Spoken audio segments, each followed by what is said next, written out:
What if the fall of great nations isn't random? What if it follows a pattern so consistent that historians can map it? The Roman Empire, the Soviet Union, the Ottoman Empire. Each one followed the same six-stage sequence before collapse.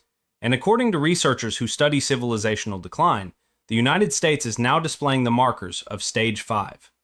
The national debt has crossed $34 trillion. Trust in federal institutions has fallen to 20%. Political polarization has reached levels not seen since the 1850s. These aren't isolated problems. They're symptoms of a pattern that has repeated across centuries and continents. Let me show you how this pattern works, where it comes from, and why some analysts believe America is further along than most people realize. Historians who study the fall of complex societies have identified recurring patterns. Joseph Tainter, author of The Collapse of Complex Societies, documented how civilizations follow predictable trajectories. Peter Turchin, a complexity scientist at the University of Connecticut, developed mathematical models that track political instability cycles. Sir John Glubb, a British military historian, analyzed the lifespans of empires and found striking consistencies across 3,000 years of recorded history. Their work, along with research from institutions like the Santa Fe Institute, suggests that great powers don't collapse from single catastrophic events, they deteriorate through stages. The external shock that appears to cause the collapse is usually just the final push on a structure already weakened by internal decay. Think about what this means. The Visigoths didn't destroy Rome. Rome's internal deterioration made the Visigoth invasion possible. The same pattern played out in the Soviet Union. The Berlin Wall didn't fall because of external pressure alone. It fell because the Soviet system had already progressed through stages of decline that made it unable to respond. The six-stage pattern synthesized from this research begins with what Turchin calls the Age of Expansion. This is stage 1. A society has clear purpose, shared identity, and institutional trust. Resources expand faster than population. Inequality is relatively low.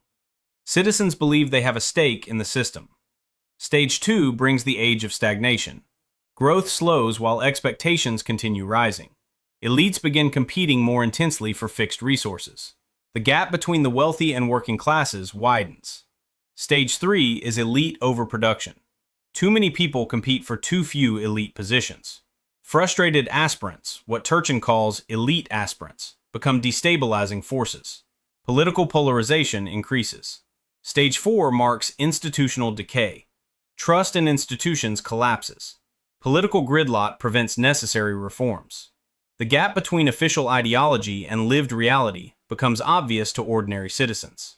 Stage 5 is crisis. Multiple systems fail simultaneously. Political violence increases. Social cohesion fractures along identity lines. The state loses the capacity to respond effectively to challenges.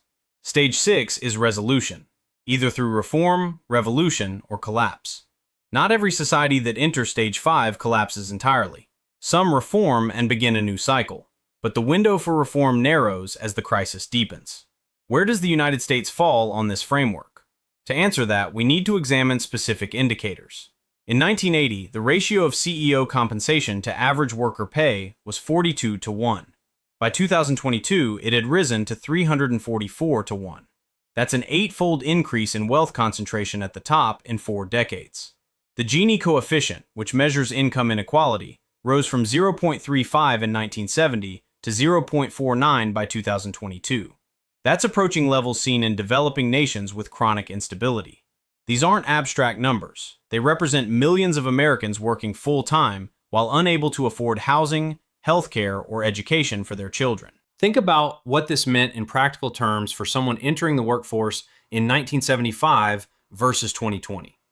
In 1975, a minimum wage job at 40 hours per week could cover rent, food, and basic expenses in most American cities. The ratio of median home price to median income was roughly 2.5 to 1. By 2023, that ratio had reached 7.2 to 1 nationally and exceeded 10 to 1 in major metropolitan areas. A young person today must work 2 to 3 times as many hours to achieve what their grandparents achieved with one income. This isn't nostalgia, it's arithmetic, and it maps directly onto stage 3 of the pattern: elite overproduction and the frustration of rising generations. The elite overproduction phenomenon deserves closer examination. Turchin documented this in his 2023 book, End Times. In 1960, roughly 8% of Americans held college degrees. By 2023, that number had risen to 37%. Education expanded dramatically, but elite positions did not expand at the same rate. The result was a growing population of credentialed individuals competing for a fixed number of high-status positions. Law school enrollment increased by 40% between 2000 and 2010, even as legal jobs stagnated. Medical school applications reached record highs, while residency positions remained capped. This created what Turchin calls elite aspirants, people who expected elite status based on their credentials but couldn't achieve it. Historically, this group becomes destabilizing. The French Revolution wasn't led by peasants. It was led by frustrated lawyers, journalists, and minor nobles who felt blocked from the positions they deserved. The same pattern appeared before the English Civil War, the Russian Revolution, and the collapse of the Roman Republic. Too many people chasing too few positions creates a class of highly educated, highly motivated individuals with grievances against the existing system. The data suggests America has been in stage 3, elite overproduction, since roughly the 1990s. But evidence indicates the country has now transitioned into stage 4, institutional decay. Gallup has tracked trust in American institutions since 1979. In that year, 42% of Americans expressed confidence in Congress. By 2023, that number had fallen to 8%. Trust in the presidency dropped from 52% to 26% over the same period. Trust in the Supreme Court fell from 56% to 27%. These aren't partisan complaints. They're structural indicators of a society losing faith in its own governance mechanisms. The pattern is unmistakable when you compare it to historical cases. Before the French Revolution, the Estates General had not met in 175 years. French institutions had become so disconnected from reality that they could no longer process basic information about the state of the kingdom. Before the Soviet collapse, official economic statistics bore no relationship to actual production. Citizens lived in a dual reality where official pronouncements and daily experience existed in separate universes. The gap between what institutions claimed and what people experienced became unbridgeable. Consider what's happened to American institutions in the past 2 decades. The 2008 financial crisis revealed that regulatory agencies tasked with overseeing banks had been captured by the industry they were supposed to regulate. The SEC had received detailed warnings about Bernie Madoff's fraud for over a decade and failed to act. The Federal Reserve kept interest rates near zero for 15 years, inflating asset prices while wages stagnated. The 2003 invasion of Iraq was justified by weapons of mass destruction that didn't exist. The institutions that were supposed to verify information failed at their core function. But here's where the current situation diverges from historical norms. Previous empires in decline typically maintained what Turchin calls asabiya, social cohesion, shared identity, willingness to sacrifice for the collective. That usually declined slowly, over generations. American social cohesion has collapsed with remarkable speed. In 1994, Pew Research found that 21% of Republicans viewed Democrats very unfavorably, and 17% of Democrats felt the same about Republicans. By 2022, those numbers had risen to 62% and 54% respectively. That's a 3-fold increase in partisan animosity in less than 30 years. Think about what this means for the capacity to address collective challenges. Climate change, infrastructure decay, debt management, healthcare costs.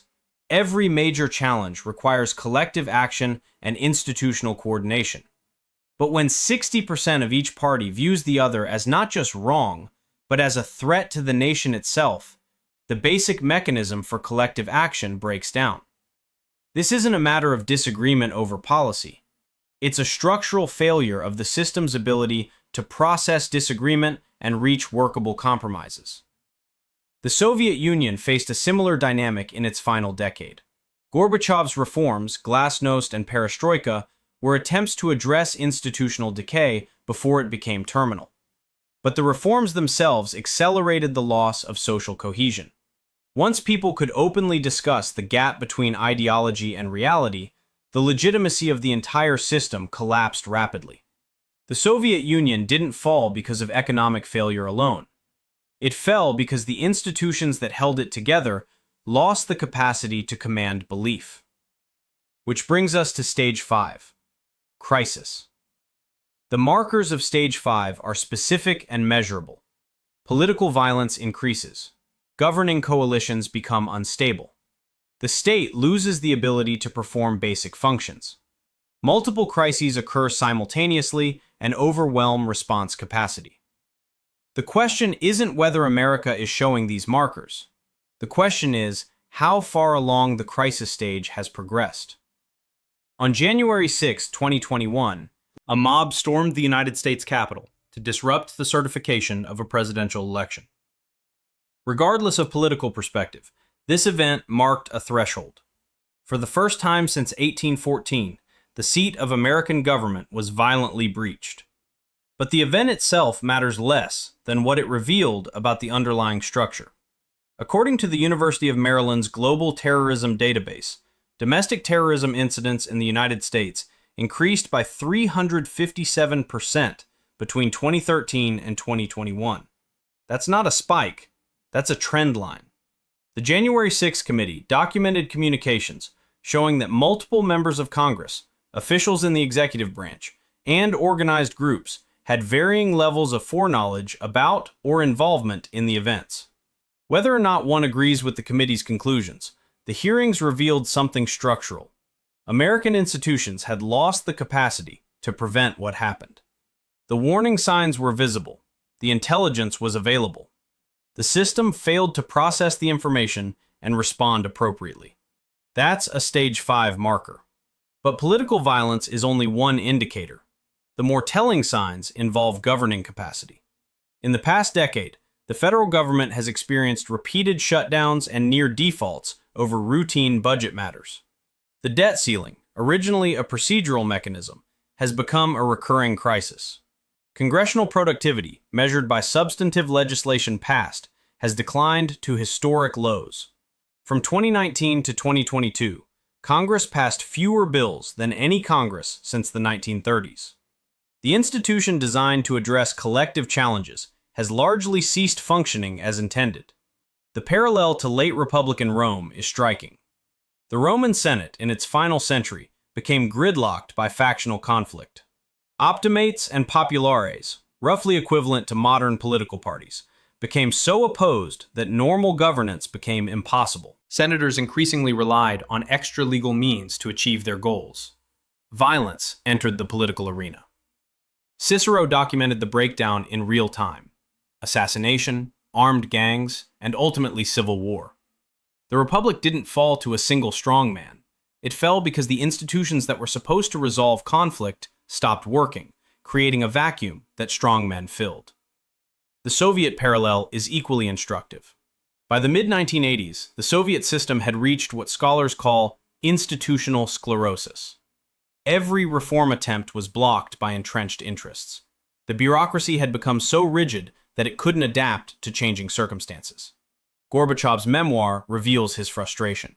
The system had lost the capacity for self-correction. What looked like stability was actually paralysis. And paralysis in the face of mounting challenges is precisely what defines Stage 5. So let's connect all the pieces. Stage 1, expansion and shared purpose, characterized America from roughly 1945 to 1970. Victory in World War II, the GI Bill, suburban expansion, rising wages, and high institutional trust marked this period.